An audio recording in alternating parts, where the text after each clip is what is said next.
नमस्कार। ओम साई राम। आज हम श्री साईं सच्चरित्र के अध्याय 18 और 19 का पठन करेंगे, जिसमें निम्न वर्णित है। श्री हेमाड पंथ पर बाबा की कृपा कैसे हुई, श्री साठे और श्रीमती देशमुख की कथा, उत्तम विचारों को प्रोत्साहन, उपदेश में नवीनता, निंदा संबंधी उपदेश और परिश्रम के लिए मजदूरी। ब्रह्म ज्ञान हेतु लालायित एक धनी व्यक्ति के साथ बाबा ने किस प्रकार व्यवहार किया, उसका वर्णन हेमाड पंत ने गत 2 अध्यायों में किया है। अब हेमाड पंत पर किस प्रकार बाबा ने अनुग्रह कर उत्तम विचारों को प्रोत्साहन देकर उन्हें फलीभूत किया तथा आत्मोन्नति व परिश्रम के प्रतिफल के संबंध में किस प्रकार उपदेश किया, इन दो अध्यायों में वर्णन किया जाएगा। पूर्व विषय। यह विदित ही है कि सद्गुरु पहले अपने शिष्य की योग्यता पर विशेष ध्यान देते हैं। उनके चित्त को किंचित मात्र भी डावाडोल ना कर वे उपयुक्त उपदेश देकर उन्हें आत्मानुभूति की ओर प्रेरित करते हैं। इस संबंध में कुछ लोगों का विचार है कि जो शिक्षा या उपदेश सद्गुरु द्वारा प्राप्त हो उसे अन्य लोगों में प्रसारित ना करना चाहिए। उनकी ऐसी भी धारणा है कि उसे प्रकट कर देने से उसका महत्व घट जाता है। यथार्थ में ये दृष्टिकोण संकुचित है। सद्गुरु तो वर्षा ऋतु के मेघ सदृश हैं, जो सर्वत्र एक समान बरसते हैं, अर्थात वे अपने अमृत तुल्य उपदेशों को विस्तृत क्षेत्र में प्रसारित करते हैं। प्रथमतः उनके सारांश को ग्रहण कर आत्मसात कर लें और फिर संकीर्णता से रहित होकर अन्य लोगों में प्रचार करें। ये नियम जागृत और स्वप्न दोनों अवस्थाओं में प्राप्त उपदेशों के लिए है। उदाहरणार्थ, बुद्ध कौशिक ऋषि ने स्वप्न में प्राप्त प्रसिद्ध राम रक्षा स्तोत्र साधारण जनता के हितार्थ प्रकट कर दिया था। जिस प्रकार एक दयालु माता बालक के उपचारार्थ कड़वी औषधि का बलपूर्वक प्रयोग करती है, उसी प्रकार श्री साईं बाबा भी अपने भक्तों के कल्याणार्थ ही उपदेश दिया करते थे। वे अपनी पद्धति गुप्त ना रखकर पूर्ण स्पष्टता को ही अधिक महत्व देते थे। इसी कारण जिन भक्तों ने उनके उपदेशों का पूर्णतः पालन किया, वे अपने ध्येय की प्राप्ति में सफल हुए। श्री साईं बाबा जैसे सद्गुरु ही ज्ञान चक्षुओं को खोलकर आत्मा की दिव्यता का अनुभव देने में समर्थ हैं।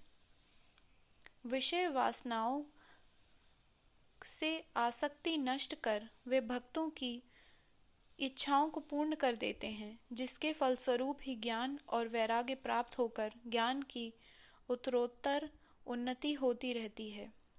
ये सब केवल उसी समय संभव है जब हमें सद्गुरु का सानिध्य प्राप्त हो तथा सेवा के पश्चात हम उनके प्रेम को प्राप्त कर सकें। तभी भगवान भी, जो भक्त काम कल्पतरु है, हमारी सहायतार्थ आ जाते हैं। वे हमें कष्टों और दुखों से मुक्त कर सुखी बना देते हैं। ये सब प्रगति केवल सद्गुरु की कृपा से ही संभव है, जो कि स्वयं ईश्वर के प्रतीक हैं। इसलिए हमें सद्गुरु की खोज में सदैव रहना चाहिए। अब हम मुख्य विषय की ओर आते हैं। श्री साठे। एक महानुभाव का नाम श्री साठे था। क्राफर्ड के शासन काल में कई वर्ष पूर्व उन्हें कुछ ख्याति प्राप्त हो चुकी थी। इस शासन का बंबई में गवर्नर लॉर्ड रे ने दमन कर दिया था। श्री साठे को व्यापार में अधिक हानि हुई और परिस्थितियां प्रतिकूल होने के कारण उन्हें बड़ा धक्का लगा। वे अत्यंत दुखित और निराश हो गए और अशांत होने के कारण घर छोड़कर किसी एकांत स्थान में वास करने का विचार करने लगे। बहुधा मनुष्यों को ईश्वर की स्मृति आपत्ति काल तथा दुर्दिनों में ही आती है और उनका विश्वास भी ईश्वर की ओर ऐसे ही समय में बढ़ जाता है। तभी वे कष्टों के निवारणार्थ उनसे प्रार्थना करने लगते हैं। यदि उनके पाप कर्म शेष न रहें तो वे भगवान की उनकी भेंट किसी संत से करा देते हैं, जो उनके कल्याणार्थ ही उचित मार्ग का निर्देश कर देते हैं। ऐसा ही श्री साठे के साथ भी हुआ। उनके एक मित्र ने उन्हें शिरडी जाने की सलाह दी, जहाँ मन की शांति प्राप्त करने और इच्छा पूर्ति के निमित्त देश के कोने कोने से लोगों के झुंड आ रहे हैं। उन्हें यह विचार अति रुचिकर प्रतीत हुआ और वह सन 1917 में शिरडी गए। बाबा के सनातन पूर्ण ब्रह्म दीप्तिमान निर्मल एवं विशुद्ध स्वरूप के दर्शन कर उनके मन की व्यग्रता नष्ट हो गई और उनका चित्त शांत एवं स्थिर हो गया। उन्होंने सोचा कि गत जन्मों के संचित शुभ कर्मों के फल स्वरूप ही आज मैं श्री साईं बाबा के पवित्र चरणों तक पहुंचने में समर्थ हो सका हूँ। श्री साठे दृढ़ संकल्प के व्यक्ति थे, इसलिए उन्होंने शीघ्र ही गुरु चरित्र का पारायण प्रारंभ कर दिया। जब एक सप्ताह में ही चरित्र की प्रथम आवृत्ति समाप्त हो गई, तब बाबा ने उसी रात्रि को उन्हें एक स्वप्न दिया, जो इस प्रकार है। बाबा अपने हाथ में चरित्र लिए हुए हैं और श्री साठे को कोई विषय समझा रहे हैं तथा श्री साठे सम्मुख बैठे ध्यान पूर्वक श्रवण कर रहे हैं। जब उनकी निद्रा भंग हुई तो स्वप्न को स्मरण कर वे बहुत प्रसन्न हुए। उन्होंने विचार किया कि यह बाबा की अत्यंत कृपा है, जो इस प्रकार अचेतनावस्था में पड़े हुए को जागृत कर उन्हें गुरु चरित्र का अमृत पान करने का अवसर प्रदान करते हैं। उन्होंने यह स्वप्न श्री काका साहिब दीक्षित को सुनाया और श्री साईं बाबा के पास प्रार्थना करने को कहा कि इसका वास्तविक अर्थ क्या है और क्या एक सप्ताह का पारायण ही मेरे लिए पर्याप्त है अथवा उसे पुनः प्रारंभ करूं। श्री काका साहिब दीक्षित ने उचित अवसर पाकर बाबा से पूछा कि हे देव, इस दृष्टांत से आपने श्री साठे को क्या उपदेश दिया है? क्या वे पारायण सप्ताह स्थगित कर दें? वे एक सरल हृदय भक्त हैं, इसलिए उनकी मनोकामना आप पूर्ण करें और हे देव, कृपा कर उन्हें इस स्वप्न का वास्तविक अर्थ भी समझा दें। तब बाबा बोले कि उन्हें गुरु चरित्र का एक सप्ताह और पारायण करना उचित है। यदि वे ध्यान पूर्वक पाठ करेंगे तो उनका चित्त शुद्ध हो जाएगा और शीघ्र ही कल्याण होगा। ईश्वर भी प्रसन्न होकर उन्हें भव बंधन से मुक्त कर देंगे। इस अवसर पर श्री हेमाड पंत भी वहां उपस्थित थे और बाबा के चरण कमलों की सेवा कर रहे थे। बाबा के वचन सुनकर उन्हें विचार आया कि साठे को केवल सप्ताह के पारायण से ही मनोवांछित फल की प्राप्ति हो गई, जबकि मैं गत 40 वर्षों से गुरु चरित्र का पारायण कर रहा हूँ, जिसका परिणाम अब तक ना निकला।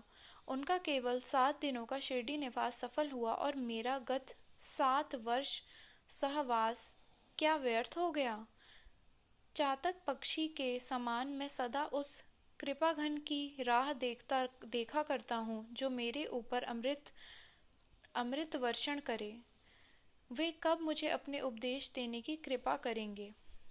ऐसा विचार उनके मस्तिष्क में आया ही था कि बाबा को सब ज्ञात हो गया। ऐसा भक्तों ने सदैव ही अनुभव किया है कि उनके समस्त विचारों को जानकर बाबा तुरंत कुविचारों का दमन कर उत्तम विचारों को प्रोत्साहित करते थे। हेमाड पंत को ऐसा विचार जानकर बाबा ने तुरंत ही आज्ञा दी कि श्यामा के यहाँ जाओ और कुछ समय उनसे वार्तालाप कर 15 रुपये दक्षिणा ले आओ।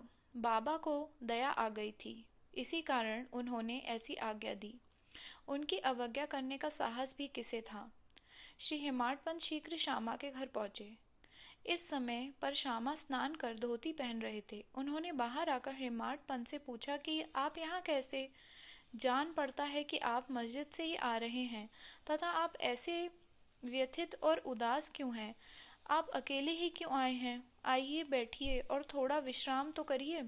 जब तक मैं पूजन आदि से भी निवृत्त हो जाऊं, तब तक आप कृपा कर के पान आदि लें।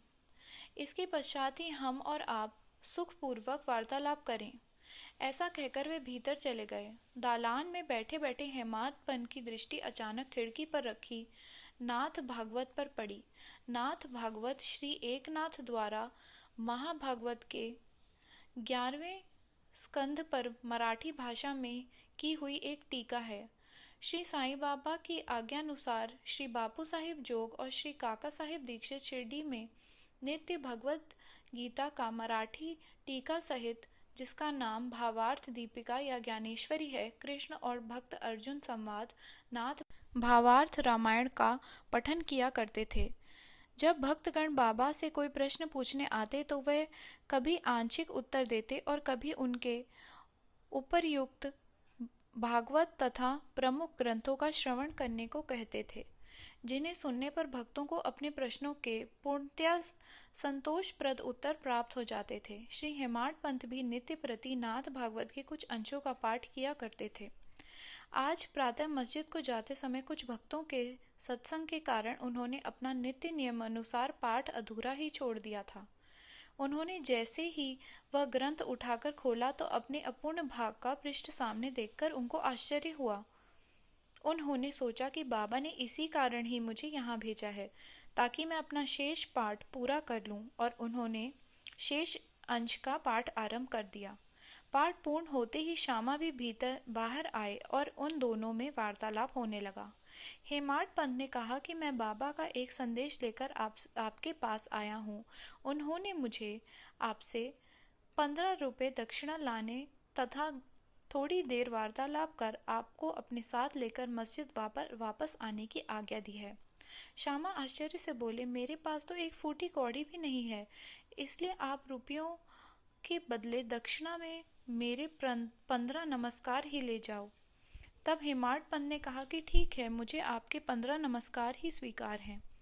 आइए अब हम कुछ वार्तालाप करें और कृपा कर बाबा की कुछ लीलाएं आप मुझे सुनाएं, जिससे पाप नष्ट हों। श्यामा बोली, तो कुछ देर बैठो। इस ईश्वर की लीला अद्भुत है। कहाँ मैं एक अशिक्षित देहाती और कहाँ आप एक विद्वान। यहाँ आने के पश्चात तो आप बाबा की अनेक लीलाएं स्वयं देख ही चुके हैं, जिनका अब मैं आपको समक्ष कैसे वर्णन कर सकता हूँ। अच्छा, यह 5 सुपारी तो खाओ, तब तक मैं कपड़े पहन लूँ।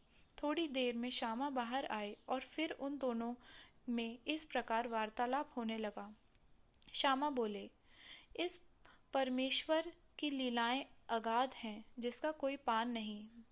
वे तो लीलाओं से अलिप्त रहकर सदैव विनोद किया करते हैं। इसे हम अज्ञानी जीव क्या समझ सकें। बाबा स्वयं ही क्यों नहीं कहते, आप सरीखे विद्वान को मुझे जैसे मूर्ख के पास क्यों भेजा है। उनकी कार्य प्रणाली की ही कल्पना के परे है। मैं तो इस विषय में केवल इतना ही कह सकता हूँ कि वे लौकिक नहीं।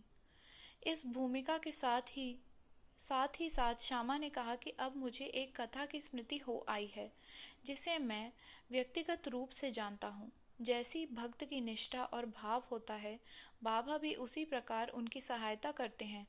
कभी कभी तो बाबा भक्त की कठिन परीक्षा लेकर ही उसे उपदेश दिया करते हैं। उपदेश शब्द सुनकर साठे के गुरु चरित्र पारायण की घटना का तत्काल ही स्मरण करके हेमाड पंत को रोमांच हो आया। उन्होंने सोचा, कदाचित बाबा ने मेरी चित्त की चंचलता नष्ट करने के लिए ही मुझे यहाँ भेजा है। फिर भी वे अपने विचार प्रकट न कर श्यामा की कथा को ध्यानपूर्वक सुनने लगे। उन सब कथाओं का सार केवल यही था कि अपने भक्तों के प्रति बाबा के मन में कितनी दया और स्नेह है। इन कथाओं को श्रवण कर हेमाड पंत को आंतरिक उल्लास का अनुभव होने लगा।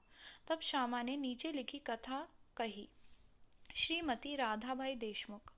एक समय एक वृद्धा श्रीमती राधाबाई, जो खाशाबा देशमुख की माँ थी, बाबा की कीर्ति सुनकर संगमनेर के लोगों के साथ शिरडी आई। बाबा के श्री दर्शन कर उन्हें अत्यंत प्रसन्नता हुई। श्री साईं के चरणों में उनकी अटल श्रद्धा थी, इसलिए उन्होंने यह निश्चय किया कि जैसे भी हो बाबा को अपना गुरु बना उनसे उपदेश ग्रहण किया जाए। आमरण अनशन का दृढ़ निश्चय कर अपने विश्राम गृह में आकर उन्होंने अन्न जल त्याग दिया और इस प्रकार 3 दिन व्यतीत हो गए। मैं इस वृद्धा की अग्नि परीक्षा से बिल्कुल भयभीत हो गया और बाबा से प्रार्थना करने लगा कि देवा, आपने अब ये क्या करना आरंभ कर दिया है। ऐसे कितने लोगों को आप यहाँ आकर्षित किया करते हैं। आप उस वृद्ध महिला से पूर्ण परिचित ही हैं, जो हठपूर्वक आप पर अवलंबित है। यदि आपने कृपा दृष्टि कर उसे उपदेश ना दिया और यदि दुर्भाग्यवश उसे कुछ हो गया, तो लोग व्यर्थ ही आपको दोषी ठहराएंगे और कहेंगे कि बाबा से उपदेश प्राप्त ना होने की वजह से ही उसकी मृत्यु हो गई। इसलिए अब दया कर उसे आशीष और उपदेश दीजिए। वृद्धा का ऐसा दृढ़ निश्चय देखकर बाबा ने उसे अपने पास बुलाया और मधुर उपदेश देकर उसकी मनोवृत्ति परिवर्तित कर कहा कि हे माता, क्यों व्यर्थ ही तुम यातना सहकर मृत्यु का आलिंगन करना चाहती हो। तुम मेरी माँ और मैं तुम्हारा बेटा। तुम मुझ पर दया करो और जो कुछ मैं कहूँ उसे ध्यानपूर्वक सुनो। मैं अपनी स्वयं की कथा तुमसे कहता हूँ और यदि तुम उसे ध्यानपूर्वक श्रवण करोगी तो तुम्हें अवश्य परम शांति प्राप्त होगी। मेरे एक गुरु, जो बड़े सिद्ध पुरुष थे, मुझ पर बड़े दयालु थे। दीर्घ काल तक मैं उनकी सेवा करता रहा, फिर भी उन्होंने मेरे कानों में कोई मंत्र ना फूका। मैं उनसे कभी अलग होना भी नहीं चाहता था। मेरी प्रबल उत्कंठा थी कि उनकी सेवा कर जिस प्रकार भी संभव हो मंत्र प्राप्त करूं, परंतु उनकी रीति तो न्यारी ही थी। उन्होंने पहले मेरा मुंडन कर मुझसे 2 पैसे दक्षिणा में मांगे, जो मैंने तुरंत ही दे दिए। यदि तुम प्रश्न करो तो मेरे गुरु जब पूर्ण निष्काम थे तो उन्हें पैसे मांगना क्या शोभनीय था, और फिर उन्हें विरक्त भी कैसे कहा जा सकता था? इसका उत्तर केवल यह है कि वे कंचन को ठुकराया करते थे, क्योंकि उन्हें उसकी स्वप्न में भी आवश्यकता न थी। उन 2 पैसों का अर्थ था दृढ़ निष्ठा और धैर्य। जब मैंने ये दोनों वस्तुएं उन्हें अर्पित कर दी तो वे अत्यंत प्रसन्न हुए। मैंने 12 वर्ष उनके श्री चरणों की सेवा में ही व्यतीत किए। उन्होंने ही मेरा भरण पोषण किया, अतः मुझे भोजन और वस्त्रों का कोई अभाव न था। वे प्रेम की मूर्ति थे, अथवा जो कहो कि वे प्रेम के साक्षात अवतार थे। मैं उनका वर्णन ही कैसे कर सकता हूँ, क्योंकि उनका तो मुझ पर अधिक स्नेह था और उनके समान कोई बिरला ही गुरु मिलेगा। जब मैं उनकी ओर निहारता तो मुझे ऐसा प्रतीत होता कि वे गंभीर मुद्रा में ध्यान मग्न है, और तब हम दोनों आनंदित हो जाते थे। 8 प्रहर में एकटक उनके ही श्रीमुख की ओर निहारा करता था। मैं भूख और प्यास की सुध बुध खो बैठा। उनके दर्शनों के बिना मैं अशांत हो उठता था। गुरु सेवा की चिंता के अतिरिक्त मेरे लिए और कोई चिंतनीय विषय या पदार्थ नहीं था। मुझे तो सदैव उन्हीं का ध्यान रहता, अतः मेरा मन उनके चरण कमलों में ही लीन हो गया।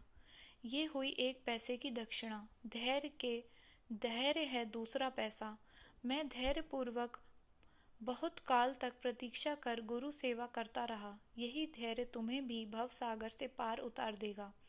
धैर्य ही मनुष्य में मनुष्यत्व है। धैर्य धारण करने से समस्त पाप और मोह नष्ट होकर उनके हर प्रकार के संकट दूर होते तथा भय जाता रहता है। इसी प्रकार तुम्हें भी अपने ध्येय की प्राप्ति हो जाएगी। धैर्य तो गुणों की खान व उत्तम विचारों की जननी है। निष्ठा और धैर्य 2 जुड़वा बहनों के समान ही हैं, जिनमें परस्पर प्रगाढ़ प्रेम है।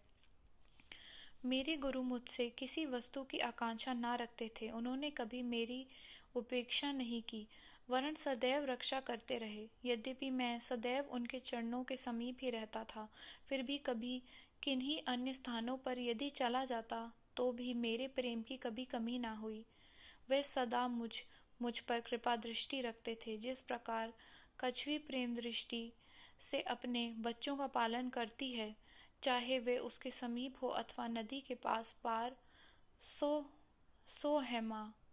मेरे गुरु ने तो मुझे कोई मंत्र सिखलाया ही नहीं, तब मैं तुम्हारे कान में कैसे कोई मंत्र फूकूं। केवल इतना ही ध्यान रखो कि गुरु की भी कछवी के समान ही प्रेम दृष्टि से हमें संतोष प्राप्त होता है।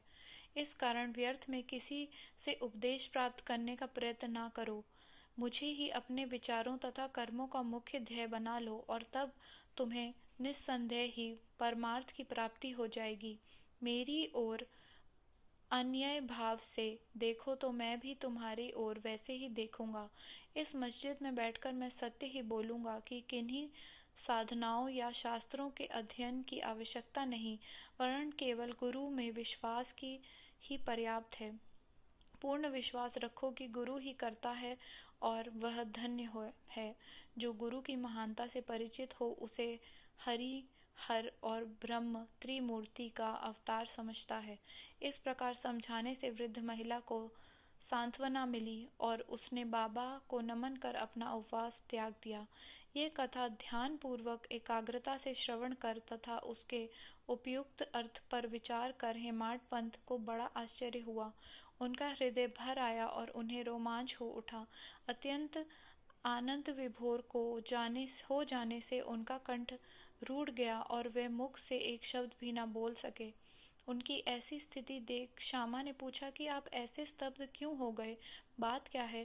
बाबा की तो इस प्रकार की लीलाएं अगणित हैं, जिनका वर्णन मैं किस मुख से करूं? ठीक उसी समय मस्जिद से घंटा नाद होने लगा, जो कि माध्याह्न आरती, पूजन तथा आरती के आरंभ का घोतक था।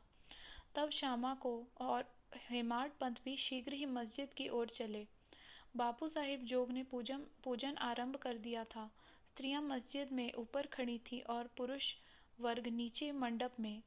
सब उच्च स्वर में वादों के साथ साथ आरती गा रहे थे। तभी हेमाडपंत का हाथ पकड़े हुए श्यामा भी ऊपर पहुंचे और वे बाबा के दाहिनी ओर तथा हेमाडपंत बाबा के सामने बैठ गए। उन्हें देख बाबा ने श्यामा से लाई हुई दक्षिणा देने के लिए कहा। तब हेमाडपंत ने उत्तर दिया कि रुपए के बदले श्यामा ने मेरे द्वारा आपको 15 नमस्कार भेजे हैं तथा स्वयं ही यहाँ लाकर उपस्थित हो गए हैं। बाबा ने कहा, अच्छा ठीक है, तो अब मुझे ये बताओ कि तुम दोनों में आपस में किस विषय पर वार्तालाप हुआ है? तब घंटे, ढोल और सामूहिक गान की ध्वनि की चिंता न करते हुए हेमाड पंथ उत्कंठा पूर्वक उन्हें वह वार्तालाप सुनाने लगे। बाबा भी सुनने को अति उत्सुक थे, इसलिए वे तकिया छोड़कर थोड़ा आगे झुक गए। हेमाड पंत ने कहा कि वार्ता अति सुखदायी थी, विशेषकर उस वृद्ध महिला की कथा तो ऐसी अद्भुत थी जिसे श्रवण कर मुझे तुरंत ही विचार आया कि आपकी लीलाएं अगाध हैं और इस कथा की ही ओट में आपने मुझ पर विशेष कृपा की है। तब बाबा ने कहा, वह तो बहुत ही आश्चर्यपूर्ण है। तब मेरी तुम पर कृपा कैसे हुई, इसका पूर्ण विवरण सुनाओ। कुछ काल पूर्व सुना वार्तालाप जो उनके हृदय पटल पर अंकित हो चुका था, वह सब उन्होंने बाबा को सुना दिया। वार्ता सुनकर बाबा अति प्रसन्न हो कहने लगे कि क्या कथा से प्रभावित होकर उसका अर्थ भी तुम्हारी समझ में आया है? तब हेमाड पंत ने उत्तर दिया कि हाँ बाबा, आया तो है। उससे मेरे चित्त की चंचलता नष्ट हो गई है। अब यथार्थ में मैं वास्तविक शांति और सुख का अनुभव कर रहा हूँ तथा मुझे सत्य मार्ग का पता चल गया है। तब बाबा बोले, सुनो, मेरी पद्धति भी अद्वितीय है। यदि इस कथा का स्मरण रखोगे तो वह बहुत ही उपयोगी सिद्ध होगी। आत्मज्ञान प्राप्त करने के लिए ध्यान अत्यंत आवश्यक है और यदि तुम इसका निरंतर अभ्यास करते रहोगे तो प्रवृत्तियां शांत हो जाएंगी। तुम्हें आसक्ति रहित होकर सदैव ईश्वर का ध्यान करना चाहिए जो सर्व प्राणियों में व्याप्त है, और जब इस प्रकार मन एकाग्र हो जाएगा तो तुम्हें ध्येय की प्राप्ति भी हो जाएगी।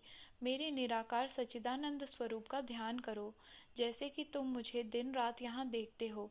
इस प्रकार तुम्हारी वृत्तियां केंद्रित हो जाएंगी तथा ध्याता, ध्यान और ध्येय का पृथकत्व नष्ट हो ध्याता चैतन्य से एकत्व को प्राप्त कर ब्रह्म के साथ अभिन्न हो जाएगा। कछवी नदी से इस किनारे पर रहती है और उसके बच्चे दूसरे किनारे पर।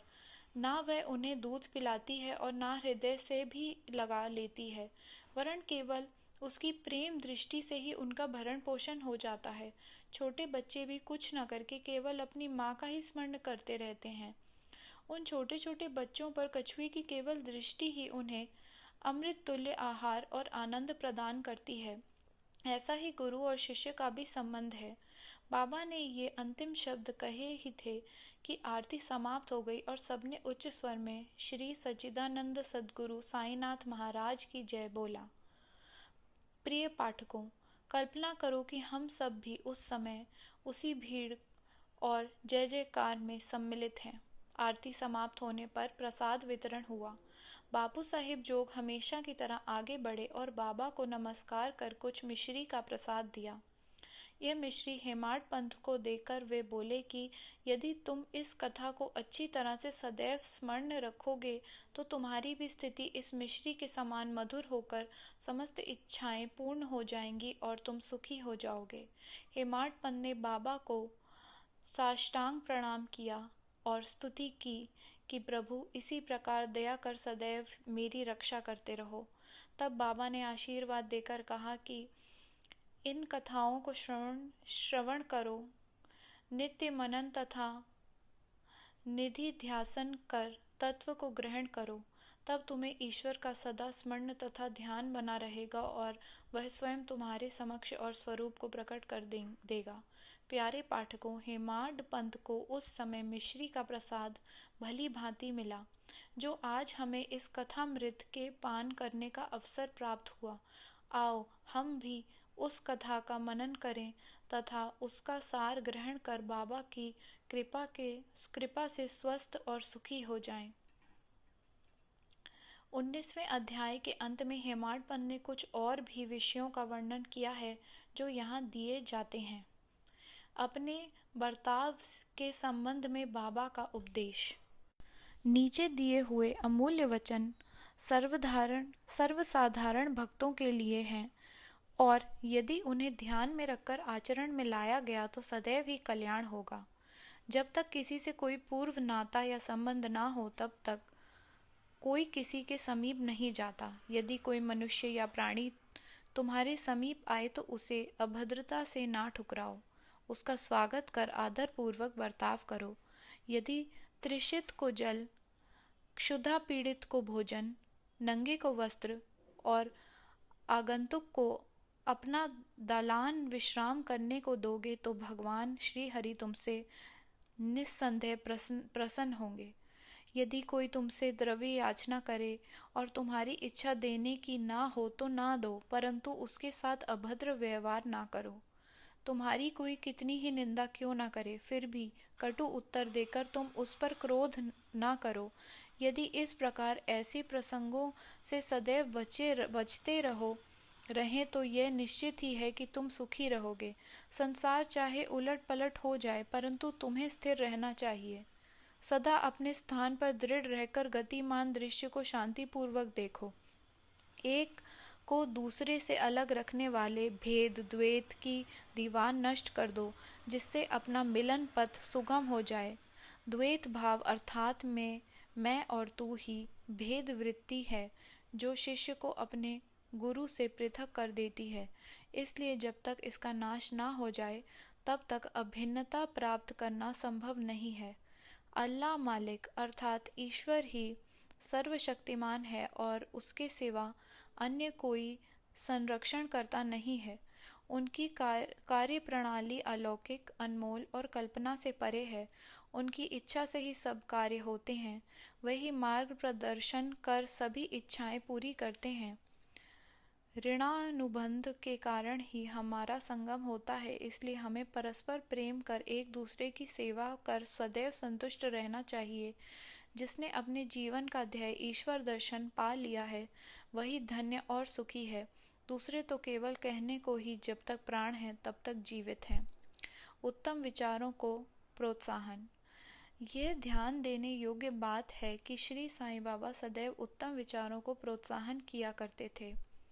इसलिए यदि हम प्रेम और भक्ति पूर्वक अन्याय भाव से उनकी शरण जाएं तो हमें अनुभव हो जाएगा कि वे अनेक अवसरों पर हमें किस प्रकार सहायता पहुंचाते हैं। किसी संत का कथन है कि यदि प्रातःकाल तुम्हारे हृदय में कोई उत्तम विचार उत्पन्न हो और यदि तुम उसका स्मरण दिन भर करो तो वह तुम्हारे विवेक अत्यंत विकसित और चित्त प्रसन्न कर देगा। हेमाड पंथ भी इसका अनुभव करना चाहते थे, इसलिए इस पवित्र शिरडी भूमि पर अगले गुरुवार के समूचे दिन नाम स्मरण और कीर्तन में ही व्यतीत करूं, ऐसा विचार कर वे सो रहे थे। दूसरे दिन प्रातःकाल उठने पर उन्हें सहज ही राम नाम का स्मरण हो आया, जिससे वे प्रसन्न हुए और नित्य कर्म समाप्त कर कुछ पुष्प लेकर बाबा के दर्शन करने को गए। जब वे दीक्षित का वाड़ा पार कर बूटी वाड़े के समीप जा रहे थे तो उन्हें एक मधुर भजन की ध्वनि जो मस्जिद की ओर से आ रही थी सुनाई पड़ी। एक नाथ का एक भजन औरंगाबाद कर मधुर लय पूर्वक बाबा के समक्ष गा रहे थे। गुरु कृपा अंजन पायो मेरे भाई, राम बिना कुछ मानत नाही, अंदर रामा बाहर रामा, सपने में देखत सीता राम। जागत रामा सोवत रामा, जहाँ देखे वहीं पूर्ण कामा, एका जनार्दनी अनुभव नीका, जहाँ देखे वहाँ राम सरीखा। भजन अनेकों हैं, परंतु विशेषकर ये भजन ही क्यों औरंगाबादकर ने चुना? क्या यह बाबा द्वारा ही संयोजित विचित्र अनुरूपता नहीं है? और क्या यह हेमादपन के पिछले दिन अखंड राम नाम स्मरण के संकल्प को प्रोत्साहन देना नहीं है? सभी संतों का इस संबंध में एक ही मत है कि सभी राम नाम के जाप को प्रभावकारी तथा भक्तों की इच्छा पूर्ति और सभी कष्टों से छुटकारा पाने के लिए इसे एक अमोघ उपाय बतलाते हैं। निंदा संबंधी उपदेश देने के लिए किसी विशेष समय या स्थान की प्रतीक्षा ना कर बाबा यथा योग्य समय पर ही स्वतंत्रता पूर्वक उपदेश दिया करते थे। एक बार एक भक्त ने बाबा की अनुपस्थिति में दूसरे लोगों के सम्मुख किसी को अपशब्द कहे। गुणों की उपेक्षा कर उसने अपने भाई के दोषारोपण में इतने बुरे कटु वाक्यों का प्रयोग किया कि सुनने वालों को भी उसके प्रति घृणा होने लगी। बहुधा देखने में आता है कि लोग व्यर्थ ही दूसरे की निंदा कर झगड़ा और बुराइयां उत्पन्न करते हैं। संत तो निंदा को दूसरी ही दृष्टि से देखा करते हैं।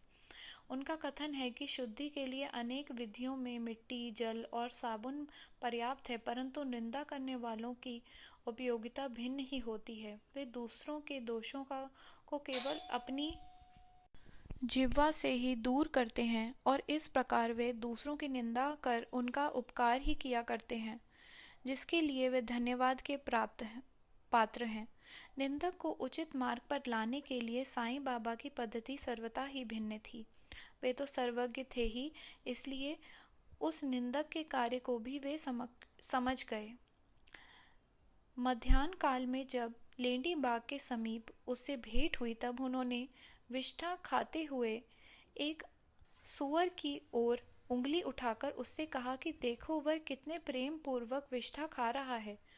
तुम जी भरकर अपने भाइयों को सदा अपशब्द कहा करते हो और ये तुम्हारा आचरण भी ठीक उसी के सदृश ही है। अनेक शुभ कर्मों के परिणाम स्वरूप ही तुम्हें मानव तन प्राप्त हुआ और इसलिए यदि तुमने इसी प्रकार आचरण किया तो शिरडी तुम्हारी सहायता ही क्या कर सकेगी।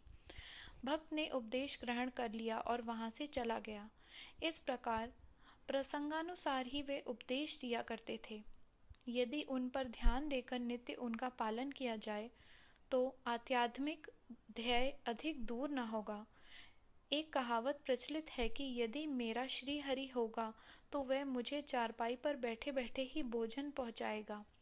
ये कहावत भोजन और वस्त्र के विषय में सत्य प्रतीत हो सकती है, परंतु यदि कोई इस पर विश्वास कर आलस्यवश बैठा रहेगा तो वह आध्यात्मिक क्षेत्र में कुछ भी प्रगति ना कर उल्टे पतन के घोर अंधकार में निमग्न हो जाएगा। इसलिए आत्मानुभूति प्राप्ति के लिए प्रत्येक को अनवरत परिश्रम करना चाहिए और जितना प्रयत्न वह करेगा उतना ही उसके लिए लाभप्रद भी होगा।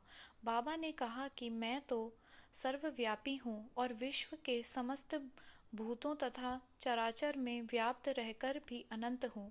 केवल उनके ब्रह्म निवारणार्थ ही जिनकी दृष्टि में वे 3.5 हाथ के मानव थे स्वयं सगुण रूप धारण कर अवतीर्ण हुए। इसलिए जो भक्त अन्याय भाव से उनकी शरण आए और जिन्होंने दिन रात ही उनका ध्यान किया उन्हें उनसे अभिन्नता प्राप्त हुई।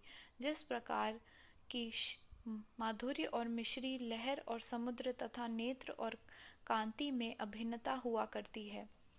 जो आवागमन के चक्र से मुक्त होना चाहे वे शांत और स्थिर होकर अपना धार्मिक जीवन व्यतीत करें। दुखदायी कटु शब्दों के प्रयोग से किसी को दुखित ना कर सदैव उत्तम कार्यों में संलग्न रहकर अपना कर्तव्य करते हुए अन्य भाव से भय रहित हो उनकी शरण में जाना चाहिए। जो पूर्ण विश्वास से उनकी लीलाओं का श्रवण कर उनका मनन करेगा तथा अन्य वस्तुओं की चिंता त्याग देगा, उसे निस्संदेह ही आत्मानुभूति की प्राप्ति होगी। उन्होंने अनेकों से नाम का जाप कर अपनी शरण में आने को कहा, जो यह जानने को उत्सुक थे कि मैं कौन हूँ। बाबा ने उन्हें भी लीलाएं श्रवण और मनन करने का परामर्श दिया। किसी को भगवत लीलाओं का श्रवण, किसी को भगवत पाद पूजन, तो किसी को अध्यात्म रामायण व ज्ञानेश्वरी तथा धार्मिक ग्रंथों का पठन एवं अध्ययन करने को कहा। अनेकों को अपने चरणों के समीप ही रहकर बहुतों को खंडोबा के मंदिर में भेजा तथा अनेकों को विष्णु सहस्त्रनाम का जाप करने व छांदोग्य उपनिषद तथा गीता का अध्ययन करने को कहा। उनके उपदेशों की कोई सीमा न थी। उन्होंने किन्हीं को प्रत्यक्ष और बहुधों को स्वप्न में दृष्टांत दिए। एक बार वे एक मदिरा सेवी के स्वप्न में प्रकट होकर उसकी छाती पर चढ़ गए और जब उसने मद्यपान त्यागने की शपथ खाई तभी उसे छोड़ा। किसी किसी को मंत्र जैसे गुरु ब्रह्मा आदि का अर्थ स्वप्न में समझाया तथा कुछ हठ योगियों को हठ योग छोड़ने का निर्देश देकर चुपचाप बैठ धैर्य रखने को कहा। उनके सुगम पथ और विधि का वर्णन ही असंभव है। साधारण सांसारिक व्यवहारों में उन्होंने अपने आचरण द्वारा ऐसी अनेकों उदाहरण प्रस्तुत किए, जिनमें से एक यहाँ नीचे दिया जाता है। परिश्रम में लिए मजदूरी। परिश्रम के लिए मजदूरी। एक दिन बाबा ने राधा कृष्ण माई के घर के समीप आकर एक सीढ़ी लाने को कहा। तब एक भक्त सीढ़ी ले आया और उनके बतलाए अनुसार वामन गोंदकर के घर पर उसे लगाया। वे उनके घर पर चढ़ गए और राधा कृष्ण माई के छप्पर पर से होकर दूसरे घर से नीचे उतर आए। इसका अर्थ किसी को भी समझ न आया। राधा कृष्ण माई इस समय ज्वर से कांप रही थी, इसलिए हो सकता है कि उनका ज्वर दूर करने के लिए ही उन्होंने ऐसा किया हो। नीचे उतरने के पश्चात शीघ्र ही उन्होंने सीढ़ी लाने वाले को 2 रुपये पारिश्रमिक स्वरूप दिए। तब एक ने साहस कर उनसे पूछा कि इतने अधिक पैसे देने का क्या अर्थ था। उन्होंने कहा कि किसी से बिना उसके परिश्रम का मूल्य चुकाए कार्य ना कराना चाहिए और कार्य करने वाले को उसके श्रम का शीघ्र निपटारा कर उदार हृदय से मजदूरी देनी चाहिए। श्री सद्गुरु साईनाथ अर्पणमस्तु। शुभम भवतु। नमस्कार। ओम साई राम।